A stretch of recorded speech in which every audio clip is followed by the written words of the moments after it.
Vamos a empezar a hablar sobre el potasio, qué es la hipercalemia, pues la clasificación, las causas, la fisiopatología, la clínica, el tratamiento y pues ya las conclusiones, lo que debemos llevar a casa.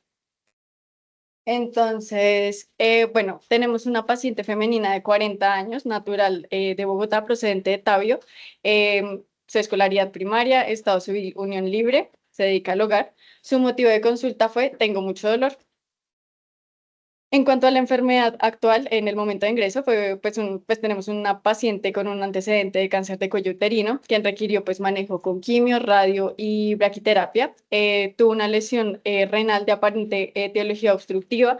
Es usuaria de nefrostomías desde junio de este año.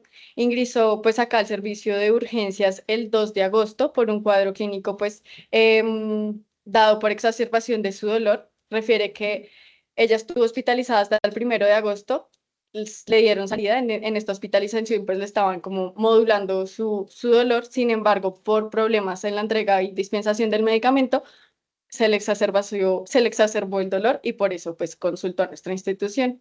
En los antecedentes, entonces, alérgicos niega, patológicos, pues el cáncer de cuello uterino que fue diagnosticado en diciembre del 2024, manejo con quimioterapia, radioterapia, braquiterapia, la última fue en febrero de este año. En cuanto a los antecedentes farmacológicos con los que ya llegó, pues estaba con morfina 4 miligramos cada 6 horas, pues subcutáneos, lorazepam 2 miligramos cada noche, sopiclona 2 miligramos también en las noches, carbamazepina 200 miligramos cada 8 horas, lacosamida 50 miligramos cada 8 horas, pregabalina 75 miligramos cada 8 horas, iosina 10 miligramos, ondansetron 8 miligramos y bisacodyl 5 miligramos pues cada 12 horas.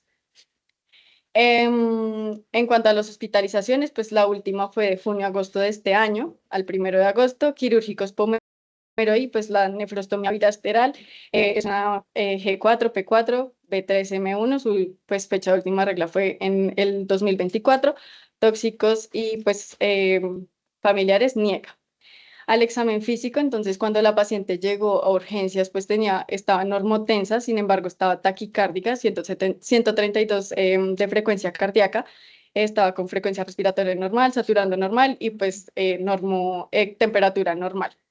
Eh, en el examen físico, cabeza, cuello, cardiopulmonar estaba completamente normal. En el abdomen, pues se encontró doloroso la palpación en hipogastrio y adicionalmente, pues se le encontró la nefrostomía izquierda como con hematuria. De resto, todo el examen físico, pues normal. El análisis y el plan, pues de lo que se hizo ese día, pues fue modularle el dolor. em, Se le pidieron pues unos paraclínicos de ingreso que ya vamos a ver los resultados y pues se le pidió valoración a medicina familiar para pues el ajuste analgésico. En cuanto a los resultados de laboratorio, entonces al ingreso se le solicitó pues un hemograma en el que vemos pues que la hemoglobina pues está en su límite de inferioridad, una leucocitosis, trombocitosis, PSR elevada, la función renal conservada. En el uno análisis lo único que se vio fue hematuria, pero pues no nada más relevante. En cuanto a las imágenes, pues por el antecedente de cáncer de cuello uterino, pues le solicitaron un TAC de abdomen en el que pues nos confirmaba esta masa, se le pidió un TAC de tórax para ver si había metástasis o compromiso pues a nivel pulmonar, se descartó esto, se le pidió un ecocardiograma también, no tuvo ningún hallazgo significativo. Ya para entrar a hablar pues como tal de cómo fue la evolución de esta paciente y por qué llegamos pues al caso, entonces el día que ingresó la hospitalizó ginecología, ese día la modulación del dolor se le hizo con morfina, se le agregaron 3 miligramos Ibeca con rescate de 1,5, se le permitieron ese día máximo 4 rescates al día. Y ginecología pues también le inició enoxaparina pues subcutánea. A los 2 días, pues la paciente persistía con dolor, no era fácil la modulación de este, se le pidió valoración anestesiología, anestesiología le dejó en ese momento tramadol 50 miligramos IV cada 8 horas, adicional a lo que ya venía pues con la morfina. Esa noche, durante el turno, pidieron pues como un concepto adicional porque la paciente persistía con dolor a pesar de todo este manejo. En ese momento se le agregó pregabalina, 150 miligramos, se la dejaron para cada 12 horas y le dejaron una dosis de dipirona de 2 gramos. Pues al otro día persistía con dolor, se le agregó bromuro de diosina, le dejaron una dosis única, le dejaron duloxetina 30 miligramos cada 12 horas y pues este día le pidieron un TAC. Cabe aclarar que cuando ella refería al dolor en el momento de ingreso, a pesar de que el dolor era en hipogastrio, refería que se le iba hacia la pierna izquierda. Entonces, en ese momento como que no se le puso mucha atención, sin embargo, ya que la paciente era muy insistente con esta persistencia del dolor, le decidieron solicitar un Doppler en el que le encontraron pues que tenía una trombosis venosa profunda y le hicieron pues el ajuste de la enoxaparina para pues ya manejarle como tal la trombosis venosa. Entonces pasó de la enoxa 40 a enoxa 60 pues cada 12 horas. Para el dolor, la paciente persistía con entonces se le fue aumentando la dosis de morfina, se le dejó en 5 miligramos cada 12 horas y se le aumentaron de 1,5 a 2 miligramos los rescates permitidos. El 8 de agosto nos solicitan la valoración a farmacología, pues para ver qué podíamos hacer con el manejo del dolor, cómo lo podíamos enfocar, pues ya era una paciente que venía polimedicada. Entonces consideramos que podía pasarse a UCI intermedia para manejarla con ketamina en infusión. Sin embargo, la paciente refiere al decir, pues al explicarle que se le iba a hacer que se le iba a administrar ketamina, que ella tuvo pues efectos secundarios en una hospitalización previa a esta ketamina, tuvo como un episodio de psicosis, razón por la cual se decidió no colocarle ketamina, sino se le colocó lidocaína en infusión. Este día también tuvo una dosis como de dipirona de rescate también. Ya se le empezaron a pedir pues para clínicos de control desde el momento de ingreso a UCI y empezamos a ver que a los 2 días de que se le inició este manejo empezó a tener un aumento en el ionograma, el potasio estaba en 5,3 milimoles litro, el hemograma pues seguía con las leves alteraciones que ya veníamos desde el ingreso y pues sin ningún otro cambio en los paraclínicos. El día 11, pues vemos que el potasio sigue en aumento, igual que el 12. Se vuelve a solicitar ese día la valoración, pues para empezar a evaluar cuáles eran las posibles causas de la hipercalemia, porque a pesar de que el potasio iba subiendo, ella como tal no tenía ninguna manifestación clínica pues relevante.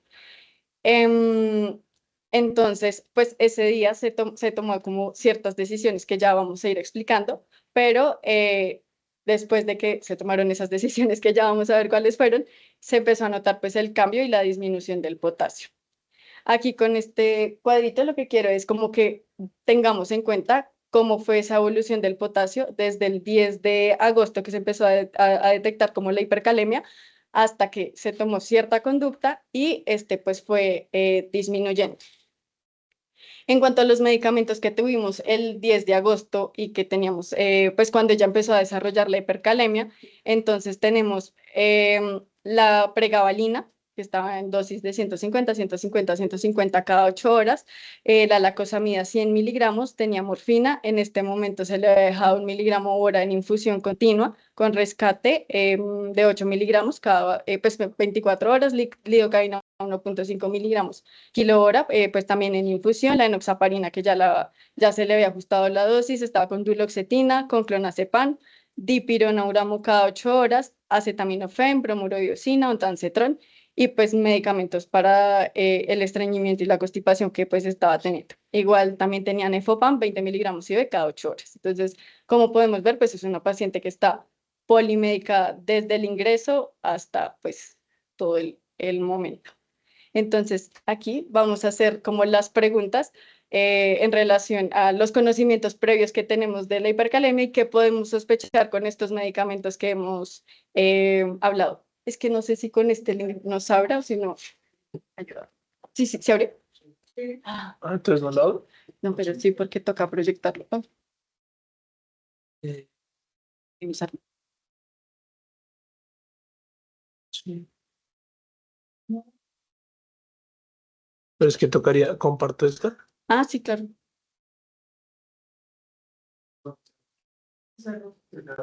¿El link? Ah, ya lo volvemos a compartir. Un segundo. Fallas técnicas. Ahí ya. No, se le toca abrir el que sale acá. Dale, como a empezar. Pero si se está viendo, no se está viendo. Pero ya no pongas que-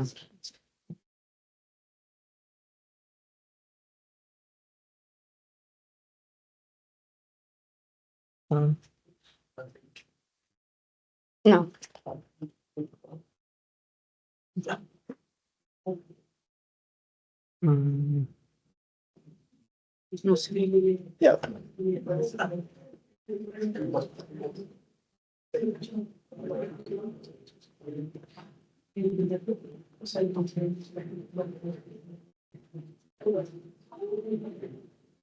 Ya. Ay, Dios.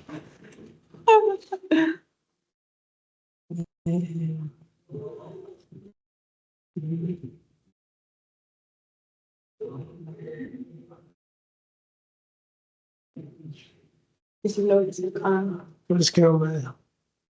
Fabi, ¿tú sabes cómo hacer para que acá se pueda abrir? O sea, acá ya está. Y ahí se está compartiendo, ¿cierto? Sí. ustedes están viendo la Ustedes están pantalla. viendo la pantalla ahí, No, Carlos. el doctor Martínez está viendo la pantalla. Entonces O sea, que se vea esta acá. y dice Kahoot, un código. Con ese código, pues toca entrar para ver los precios. Es que cambió el PIN. Ya. Ah, maravilloso.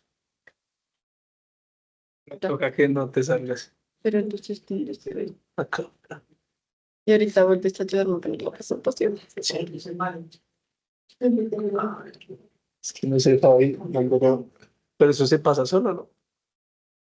Pero como llegó, o sea, para.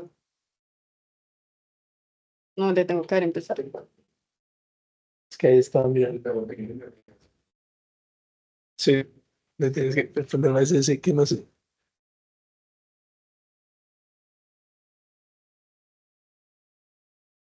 No, porque si dejas de compartir, no sale. Fabi, para darles de acá, o sea, para que ahí aparezca el cursor. Fabi, para que ahí aparezca el cursor. O sea, toca Para empezar. empezarlo. O sea, desde acá no me. Ah, ya lo vi. Ya. Listo. Espera, yo me meto y ya ves. Listo.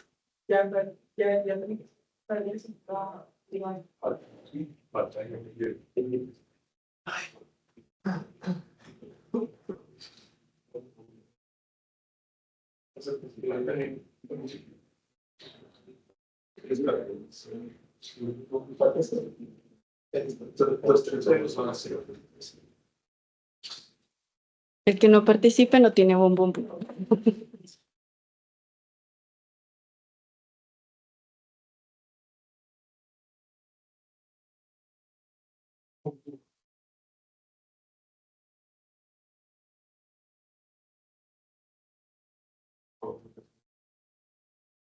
Yo creo que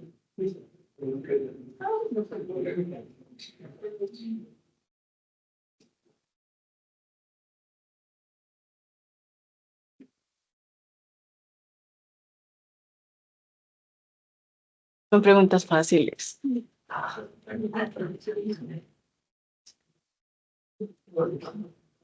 obvio.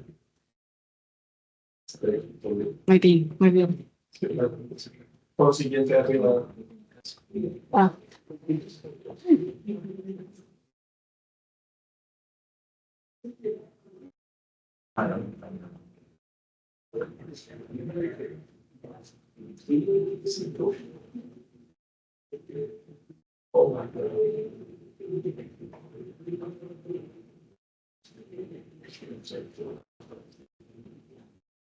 De todo. No sé. Ay.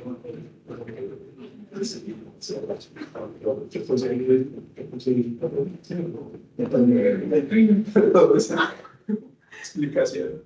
ya vamos a ver todo. Ay, no,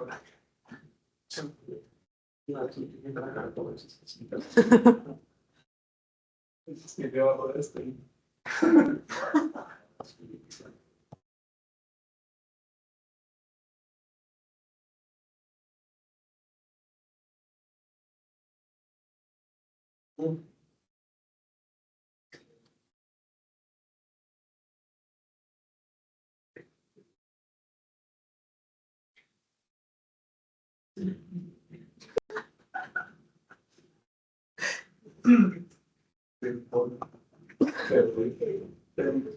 Ya, vamos a ver.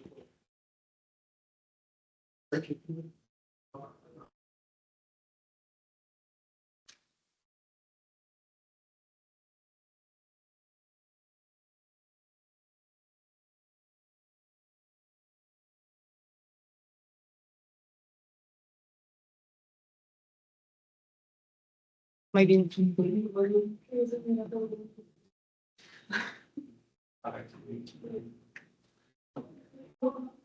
Y ahora, ¿cómo volvemos? Entonces, Ya no. Daniel hizo trampa. Bueno, ahora sí.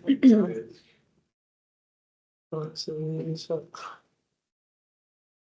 Entonces, ahora acá.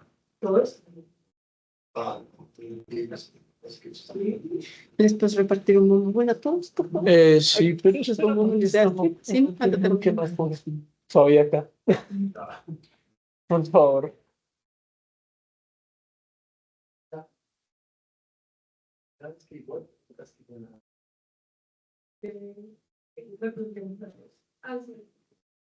Ahora necesitamos ponerle otra vez.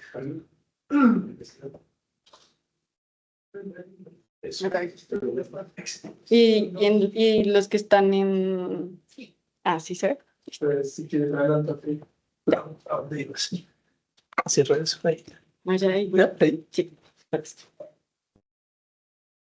Listo. Entonces, ahora pues vamos a hablar un poquito de el mecanismo de acción de algunos de los fármacos para ir entendiendo por qué fue pues que tuvimos esa respuesta en el Kahoot. Entonces vamos a empezar hablando como de los más relevantes que la paciente tenía como para que pudiera desencadenarse pues la hipercalemia. Entonces primero tenemos la morfina. Entonces vamos a ver pues un poquito de su estructura química. Entonces pues tenemos que la morfina pues tiene su estructura tricíclica. Esta es típica pues de los opioides naturales. Vemos pues que tiene un grupo hidroxilo en los carbonos pues 3 y 6. Estos son importantes porque la presencia de este hidroxilo en el carbono 3 va a ser crucial para que se pueda unir a los receptores mu y kappa, y en el carbono 6 es el sitio que se da la glucuronidación. Este metabolismo, pues, el metabolismo pues, de la morfina va a depender del hígado y su eliminación de la función renal, que es algo crítico que va a ser pues, en pacientes con insuficiencia renal. Acá es importante aclarar que aunque la morfina pues no nos eleva directamente el potasio, pues esta sí nos puede contribuir de ciertas formas indirectamente. Uno, porque nos puede dar pues, depresión respiratoria. Al haber depresión respiratoria, pues nos puede conducir a una acidosis respiratoria, lo que va a hacer que haya una salida del potasio al nivel extracelular. En cuanto a la enoxaparina, entonces vemos pues que en su estructura química es una cadena de polisacáridos sulfatada que está pues derivada pues de la heparina. Vemos que en su estructura tiene pues los grupos sulfato. Estos son esenciales porque permiten que pues la molécula se una a la trombina 3, inhibiendo principalmente, como lo sabemos, el factor 10A, y pues en menor grado también nos ayuda, nos tiene el factor 2A. Entonces, en un paciente que tiene como una enfermedad renal crónica, esto se traduce en un riesgo pues significativo de hipercalemia que va a estar inducida por un hipoaldosteronismo farmacológico. Esto en cuanto a estos dos fármacos primeros. Ahora, para hablar un poquito pues de la dipirona, entonces en cuanto a su estructura química, pues tenemos el grupo sulfonato que está aquí en la parte pues superior derecha de la pantalla. Bueno, la dipirona, pues al ser metabolizada, nos va a generar pues sus dos metabolitos principales, que es el MAA. Este nos va a incrementar el GMP cíclico y va a abrir canales de potasio que son sensibles a ATP, lo que nos va a producir un efecto efecto antihiperalgésico, pero pues, también puede alterar la distribución del potasio entre los compartimientos, favoreciendo a que haya una leve salida del potasio pues, al nivel extracelular. Y el otro metabolito, el A, pues este actúa sobre los receptores cannabinoides que son de tipo 1, contribuyendo pues como tal a la analgesia. En cuanto a la importancia de la dipirona acá en la hipercalemia, entonces tenemos que en pacientes que tienen una insuficiencia renal o tienen hipovolemia o como en este caso que son pues polipedicados, lo que pueden hacer es que pueden tener un pequeño pues desplazamiento de este potasio pues hacia el nivel extracelular que puede pues, ser clínicamente significativo. La dipirona pues además nos puede como enmascarar diferentes signos pues de hipercalemia como por ejemplo la debilidad muscular em, y ya. Es importante aclarar que la dipirona pues no nos altera directamente la homeostasis del potasio como lo pueden hacer otros fármacos. Sin embargo pues es importante pues tenerla muy en cuenta y presente pues en este caso. En cuanto a la lidocaína, pues entonces en su estructura química vemos pues que tiene su grupo amida. Este grupo amida es clave para la acción como pues el anestésico local y el antiarrítmico que es. Y en cuanto a su mecanismo, lo que hace es que nos bloquea reversiblemente los canales de sodio que son voltaje dependientes y nos estabiliza pues las membranas celulares. Aquí traigo algunas de las interacciones medicamentosas que podía presentar esta paciente. Entonces, cada interacción pues, se va a clasificar por un nivel de riesgo que nos puede orientar sobre la conducta clínica adecuada que debemos pues, tomar en cada caso de los pacientes. Lo que los colorcitos, pues como ya lo sabemos, nos indica es la prioridad de intervención, si se debe evitar alguna combinación, modificarla o pues monitorizar en el caso de que sea necesario.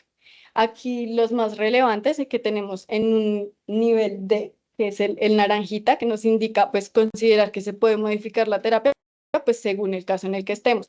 Entonces, las interacciones que se podían presentar en este nivel es la morfina con el clonazepam, ya que tiene pues un riesgo como tal de depresión respiratoria y pues te puede dar una sedación como marcada. La conducta en este momento pues será evaluar la necesidad pues de ambos fármacos. Si de verdad son importantes, se debe ajustar la dosis y pues también importante ver si se puede usar o pues indicar que se debe usar como en el mínimo tiempo posible. También en este nivel tenemos la morfina con la pregabalina, ya que nos potencian pues la depresión del sistema nervioso central. Aquí lo que hay que hacer es lo mismo, ajustar dosis, monitorizar que no vayan a haber ningunos signos de depresión respiratoria, que no vaya a haber somnolencia pues excesiva. En cuanto al nivel C, lo que se debe hacer es monitorizar la terapia. Tenemos el clonazepam con la pregabalina que nos podía pues aumentar la sedación, generar mareo.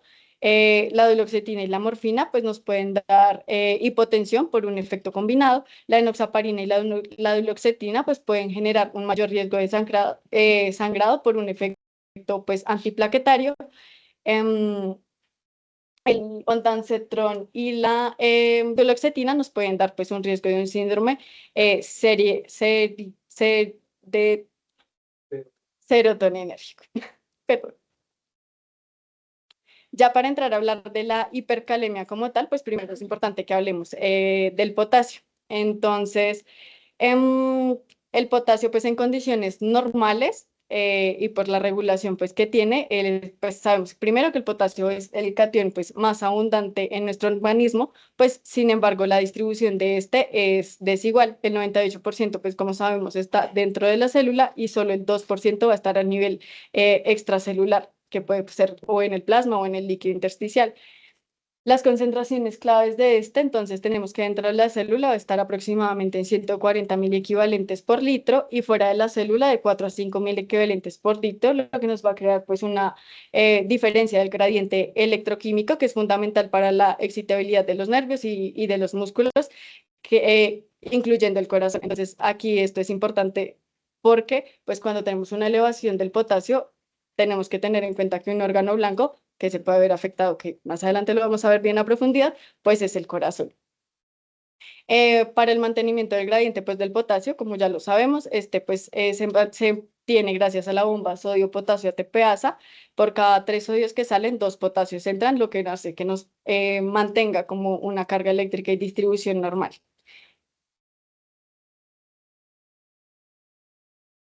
Aquí en esta imagen, pues como que quiero resumir lo que ya dijimos. Entonces, vamos a entender pues cómo se regula este ion para mantener pues el nivel estable en plasma. Entonces, como ya lo hemos venido mencionando, el 98% del potasio pues está intracelular, solo el 2% pues está afuera. Y pues esto, como lo he como recalcado mucho, es importante porque pues pequeños cambios nos van a llevar como a la expresión o la distribución anormal que puede ser clínicamente pues crítica en un paciente, especialmente importante el corazón. Entonces tenemos diferentes ingresos de potasio, entonces en la dieta podemos consumir aproximadamente 1.000 equivalente kilogramos día pues, de potasio en alimentos que sean ricos en este, como por ejemplo el banano, el aguacate, los cítricos, los frutos secos. La liberación desde los tejidos, entonces ocurren procesos como la rhabdomiólisis, la hemólisis o el síndrome de lisis tumoral. Este síndrome de lisis tumoral es muy importante tenerlo en cuenta en pacientes oncológicos, como era el caso de nuestra paciente, porque esto pues, nos puede llevar a una causa de liberación masiva del potasio pues, en un poco tiempo. Pero pues ya vamos a ver otros datos adicionales. En cuanto al mecanismo de la eliminación, pues este se elimina principalmente por el riñón. Entonces se va pues por el filtrado del glomérulo y la regulación en el túbulo colector que se da pues por la aldosterona. Bajo condiciones normales pues se van a eliminar de 3 a 5.000 equivalentes kilogramos día pues por la orina y pues es muy importante que hay unos fármacos que pues nos van a afectar esta vía. Otros de los que no están relacionados con nuestro caso, pero pues es importante tenerlos en cuenta, son los IECAS, los ARA2, la enoxaparina, la heparina, los AINES, y ya. Y en cuanto al tracto pues, gastrointestinal, entonces el intestino también nos ayuda a eliminar potasio, sobre todo cuando tenemos pacientes con enfermedad diarreica aguda y pues demás. Ya para entrar en materia como tal de la hipercalemia, entonces tenemos que la hipercalemia se define como una excreción urinaria deficiente de potasio debido a una enfermedad renal aguda o crónica.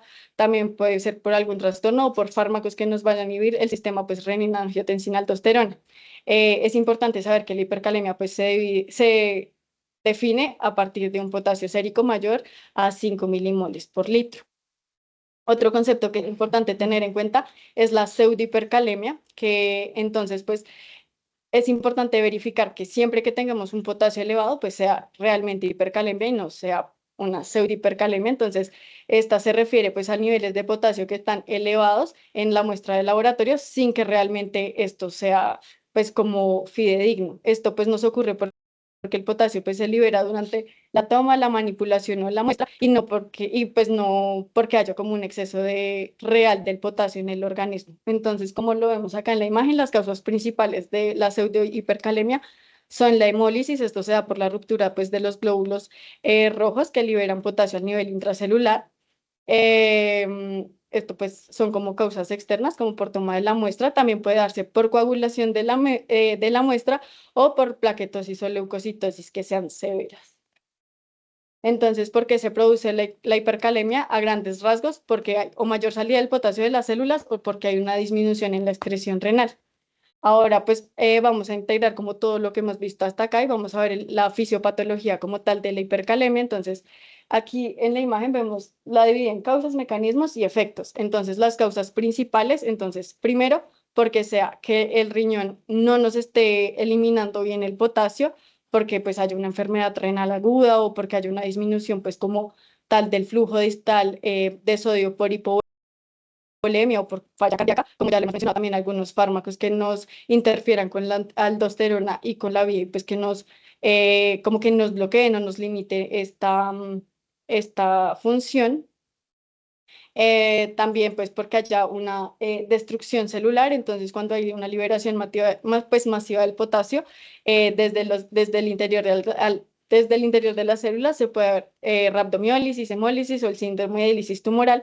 Y aquí, como ya lo había como mencionado a grandes rasgos, pues es importante mencionar porque aunque, por ejemplo, en el contexto de nuestra paciente, aunque ella tenía un antecedente oncológico y podríamos pensar que la causa de la hipercalemia era por esta lisis tumoral, pues tenemos que ver como tal el enfoque clínico de la paciente y en ella pues realmente el patrón pues que bioquímico no nos correspondía a una lisis como tal, que para esto podíamos sospechar si ella, por ejemplo, hubiera tenido el proceso de quimioterapia recientemente, o que hubiera una destrucción masiva pues, celular, o que hubieran como otros paraclínicos que nos pudieran indicar esto, como por ejemplo que hubiera una hiperfosfatemia o hiperuricemia, pero pues en este contexto pues no se descartó que fuera por pues, hipercalemia por un análisis tumoral. También por fármacos, entonces, que nos causen una redistribución. Entonces tenemos la acidosis metabólica, entonces que los hidrogeniones nos van a entrar a la célula y el potasio pues va a salir con mayor, pues, al espacio extracelular. También pues por fármacos como los beta bloqueadores, la digoxina, que nos van a inhibir pues la bomba sodio-potasio ATPasa. Aquí pues es importante también mencionar, para tener como relación con el caso clínico, la dipirona, ya que en pacientes pues, críticos esta nos puede alterar los canales de sodio y la distribución que esta va a tener. En cuanto al mecanismo pues, fisiopatológico como tal, entonces, cuando el potasio extracelular pues, nos va a aumentar, se va a reducir el gradiente en el interior y exterior de la célula, lo que hace que este gradiente sea fundamental para mantener el potasio pues, de la membrana al reposo. Al disminuir el gradiente, ¿qué va a pasar? Entonces la membrana se va a despolarizar parcialmente, los canales de sodio que son dependientes de voltaje pues van a quedar como inactivos, y este enlace pues nos va a dar la conducción eléctrica y como tal la excitabilidad celular. En cuanto a los efectos pues ya clínicos finales de la hipercalemia, entonces en el músculo esquelético pues podemos ver debilidad muscular progresiva, parálisis flácida, fatiga generalizada, y en el corazón ya vamos a entrar un poco más en este fondo, pero pues la despolarización nos puede generar cambios característicos electrocardiográficos que ya vamos a ver. También puede haber riesgo pues, de arritmias letales y demás. También es importante cuando hablamos de la hipercalemia, pues hablar del síndrome, del sistema renina-angiotensina-aldosterona, pues que es fundamental para controlar la presión arterial, el sodio y el potasio. Entonces, en condiciones normales, la renina nos va a producir pues que el riñón convierta el angiotensinógeno en angiotensina 1. Luego la enzima convertidora pues de angiotensina nos va a transformar esta angiotensina 1 en angiotensina 2, que esta pues va a actuar sobre las glándulas suprarrenales para estimular pues la liberación de la aldosterona. La aldosterona va a llegar al túbulo colector y pues se van a activar los canales de sodio, los ENaC, y va a aumentar pues la reabsorción de sodio y la excreción de potasio. Pues cuando este sistema nos funciona bien, nos va a generar que pues, el potasio se mantenga estable y se mantengan los niveles pues, que son. Pero si bloqueamos cualquiera de estos pasos, el resultado pues, final va a ser que va a haber una menor excreción de potasio y por tanto nos va a aumentar el riesgo de la hipercalemia. En cuanto a la clasificación de la hiperpotasemia o la hipercalemia, pues entonces tenemos que puede ser leve de 5 a 0.1 mil equivalentes litro, moderada de 5.5 a 6 y grave más de 6 mil equivalentes litro. Aquí en esta tabla traigo resumida pues las causas de la hipercalemia como tal, pero es importante mencionar que en nuestra paciente, pues la causa más relevante fue pues la disminución de la excreción renal del potasio, principalmente pues por efectos farmacológicos, y pues también posiblemente pudo estar influenciada por su enfermedad pues renal de base y el ser usuaria pues de las nefrostomías. En cuanto a los factores de riesgo, pues de nuestro caso clínico, para ir siempre pues relacionando todo, entonces la paciente pues es usuaria de nefrostomía bilateral, pues el tratamiento oncológico que nos puede dar un riesgo de compromiso renal y alteraciones electrolíticas, pues también su antecedente porque nos puede dar catabolismo, destrucción tisular y pues el riesgo de hipercalemia, y muy importante pues la polifarmacia, pues teníamos que tener en cuenta que había fármacos que nos alteraban pues, la función renal y el sistema renina-angiotensina-aldosterona. En cuanto pues, a la clínica, entonces tenemos que el sistema neuromuscular pues, se ve afectado en cuanto a la parte como músculos y nervios. Entonces se puede dar una debilidad muscular grave o parálisis. Pues esto es porque la hipercalemia nos va a provocar una despolarización sostenida de la membrana celular, lo que nos va a inactivar como tal los canales de sodio que son dependientes de voltaje, impidiendo pues la generación de nuevos potenciales de acción. Clínicamente, pues puede haber de manera inicial fatiga, la debilidad muscular generalizada. En cuanto al sistema pues, cardiovascular, para mencionarlo, entonces podemos ver ciertos cambios como son ondas T picudas simétricas, la pérdida de la onda P, el ensañamiento del QR, y pues más complicaciones que nos pueden llevar como tal a una muerte cardíaca. Es importante que cuando hay un paro o demás, se puede dar, o se da más bien cuando haya pues asistolia. Entonces, para relacionar todo esto un poquito ya con el potencial de acción, entonces, pues muchas de las funciones celulares que pues dependen de la homeostasis del potasio pues intracelular. Esta está regulado pues por los canales de potasio que son selectivos dependientes de voltaje. Entre ellas, pues, si el gradiente de concentración entre el interior y el exterior de la célula es esencial para mantener pues, el potencial eléctrico de la membrana. Se puede dar una despolarización rápida de la membrana que nos va a iniciar por la entrada masiva de sodio a la célula. Esta se define pues, como la fase cero, perdón, y que esta pues, se traduce en el complejo QRS en el electrocardiograma. Luego seguimos con la repolarización espontánea inicial rápida que se da por la entrada de sodio, se inactiva y se sustituye por una entrada de calcio y potasio. Esta es la fase pues 1. La fase 2 es una regulación lenta y prolongada del meseta que es inducida por la corriente de calcio de una entrada prolongada. A esto pues sigue una repolarización lenta de la membrana que está relacionada con la salida celular del potasio, que esta pues es la fase 3, y luego ya en la fase 4 de la repolarización espontánea correspondería a las ondas TU en el electrocardiograma y pues como tal, esto pues del potencial de acción. Aquí vemos representado entonces los cambios en el electrocardiograma, entonces vemos que pueden haber ondas T picudas que nos reflejan la aceleración de la repolarización al final pues del potencial de acción. Después puede aparecer pues una prolongación del intervalo PR, un aplanamiento o desaparición de las ondas P y un ensanchamiento en el complejo QRS. También pues, puede haber un bloqueo de rama dado por modificaciones que nos pueden como reflejar el alargamiento pues, de la conducción y pues también el acortamiento y la disminución de la amplitud del potencial de acción. También puede haber bradicardia, taquicardia, fibrilación ventricular o asistolia. Y pues cuando en los casos graves que ya se dé un paro, es importante mencionar que pues esto se da como tal en la diástole. Ya para entrar a hablar finalmente pues del tratamiento, entonces tenemos que cuando tenemos un paciente con hipercalemia, entonces tenemos que tomar ciertas medidas generales y pues ya ver qué es lo que nos va a favorecer como tal. Entonces, los tratamientos principales del objetivo tratamientos principales pues objetivos del tratamiento de la hipercalemia, entonces primero es proteger el corazón y pues su conducción eléctrica y pues reducir obviamente los niveles séricos del potasio.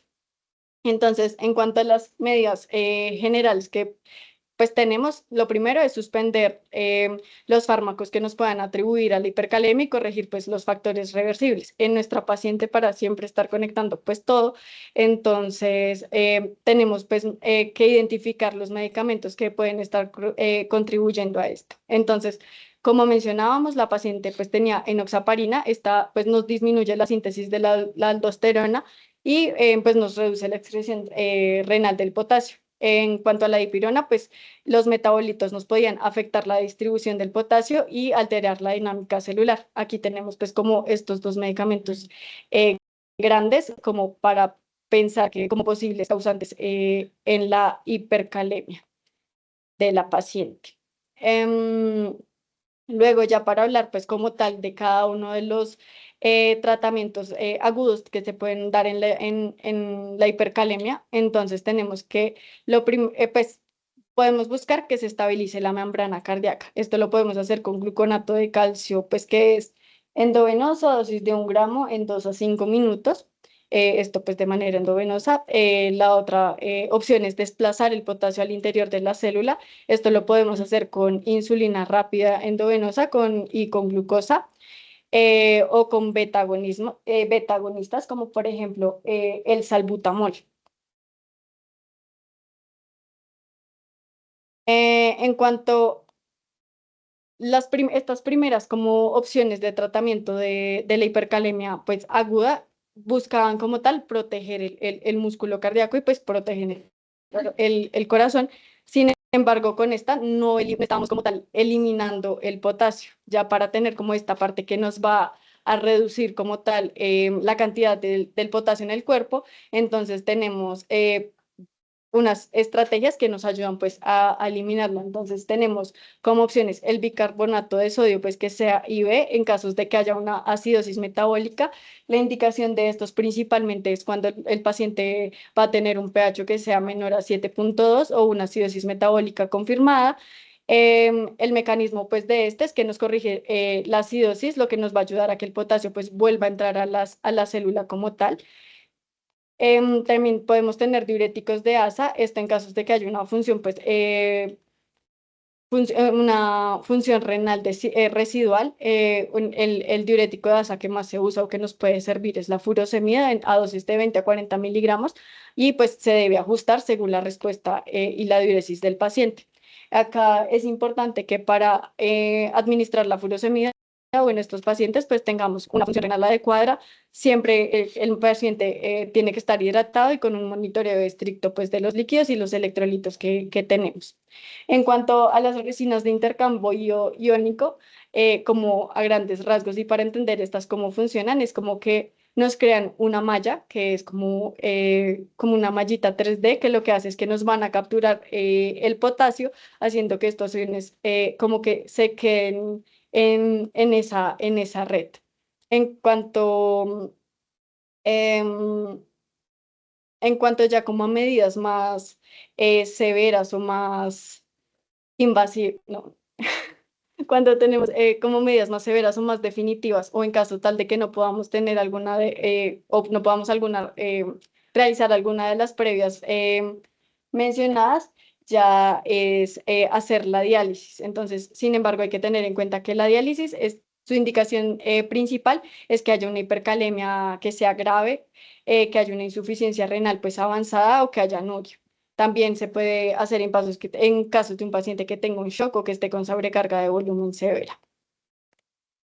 Este pues es un cuadro que nos resume como tal todo el manejo pues de la hipercalemia. Entonces, como si la tenemos en leve, definir pues como tal el manejo que nos vaya como a contribuir más. Cuando tenemos una hipercalemia moderada, entonces buscar la parte del tratamiento pues a corto plazo, entonces redistribuir este potasio en la célula y si es necesario pues aumentar la excreción renal del potasio.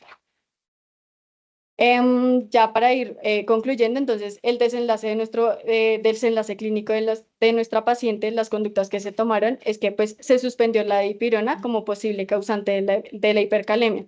Porque se le suspendió la dipirona y no pues la enoxaparina, pues ya que veíamos que la enoxaparina era como de los fármacos que más nos podían generar la hipercalemia, es porque pues tenemos también que ver el riesgo-beneficio que tenía la paciente. Entonces, la paciente pues como vimos, se le diagnosticó una trombosis venosa profunda y por eso pues se le ajustó también su dosis de carga y pues además tenemos una paciente que es oncológica, entonces al ser una paciente oncológica pues sabemos que tiene más riesgo pues es un efecto protrombótico, entonces pues viendo pues su condición clínica y pues el riesgo que tenía pues no era como tan factible suspender la enoxaparina y pues al suspender la dipirona se vio que relativamente pues nos iba disminuyendo el potasio. Importante mencionar que la hipercalemia en esta paciente pues era una hipercalemia pues multifactorial. Se realizó esta escala de naranjo para ver cómo las posibles causas o que el fármaco realmente fuera el indicado, pues nos dio 2 puntos que nos daba pues como resultado que fuera una posible efecto secundario pues de la dipirona como tal. Para hablar pues de artículos y estudios que realmente nos relacionen la dipirona como un principal factor o agente que nos genere hipercalemia, la verdad, la evidencia es muy limitada. Sin embargo, pues traigo a colación este artículo de AINES, analgésicos antiagregantes plaquetarios y pues la disminución en la función renal, que fue pues un estudio retrospectivo de los pros y controles que se basaron en el CDAP. Este pues exploraba la relación entre el uso de ciertos medicamentos y el deterioro como tal de la función renal. Entonces, pues la función renal la medíamos por la tasa de filtración glomerular estimada y el estudio pues utilizó dos bases, utilizó las bases de datos CDAP en Cataluña para diseñar un estudio de casos y controles donde comparaba pacientes con una disminución significativa de la tasa, pues de la tasa glomerular en un grupo control. Los resultados pues nos sugerían un alto riesgo de deterioro renal asociado al metimazol en ciertos pues antiagregantes plaquetarios y pues dosis elevadas de derivados del ácido acetílico. Se encontraron pues un riesgo bajo para los AINES en general, particularmente pues los que eran derivados del ácido propiónico, así como los fármacos de acción lenta para la osteoartritis y pues como tal ya el acetaminofén. La investigación fue muy enfática en la necesidad de más estudios para confirmar los hallazgos, dada la prevalencia pues del uso de estos fármacos como tal. En cuanto a la gestión del riesgo, que pues quise traer pues de nuestra paciente, entonces de todos los medicamentos que tenía, entonces la lacosamida, entonces hacer constante pues electrocardiogramas porque podíamos ver un riesgo en la prolongación del PR. En cuanto a la pregabalina, pues entonces ajustarla pues a la tasa de filtración glomerular. La morfina pues nos puede dar depresión respiratoria, constipación, entonces pueden estar también monitorizando que no nos fuera a generar estos efectos. En cuanto a la lidocaína, pues una toxicidad nos puede generar toxicidad neurológica, convulsiones, arritmias, entonces siempre pues ajustarla como tal a la dosis, monitorizar con electrocardiogramas y pues revisar siempre que no vaya a tener ningún síntoma neurológico como tal. En cuanto a la enoxaparina, entonces, pues la enoxaparina nos puede dar una trombocitopenia inducida por heparinas, entonces importante ajustar también según la tasa de filtración glomerular. Por esta trombocitopenia inducida, pues tener siempre un control con hemogramas para pues, ver como tal cómo se están comportando las plaquetas pues, a pesar del medicamento. En cuanto a la duloxetina, pues ver que no nos esté haciendo hepatotoxicidad, puede haber riesgo de hipertensión arterial o un síndrome serotoninérgico. Entonces, en estos casos, pues importante no tener como una retirada brusca del medicamento. En cuanto a la dipirona, entonces la dipirona nos puede generar agranulocitosis, un choque anafiláctico, hipotensión, entonces importante siempre estar monitorizando en estos casos. En el uso de ondansetron, entonces también hacer un electrocardiograma porque este nos puede generar una prolongación del QT, también nos puede generar constipación. Ya como tal, pues conclusiones y datos importantes para que recordemos siempre y llevar a casa. Entonces, la hipercalemia siempre va a ser una urgencia farmacológica y clínica. Es importante la revisión pues, de los medicamentos en los pacientes polimedicados, ver qué puede suspender, ver cuáles pueden ser la causa y pues ir así tomando decisiones. El enfoque debe ser riesgo de beneficio y no solo causa y efecto. El tratamiento debe ser integral y escalonado siempre.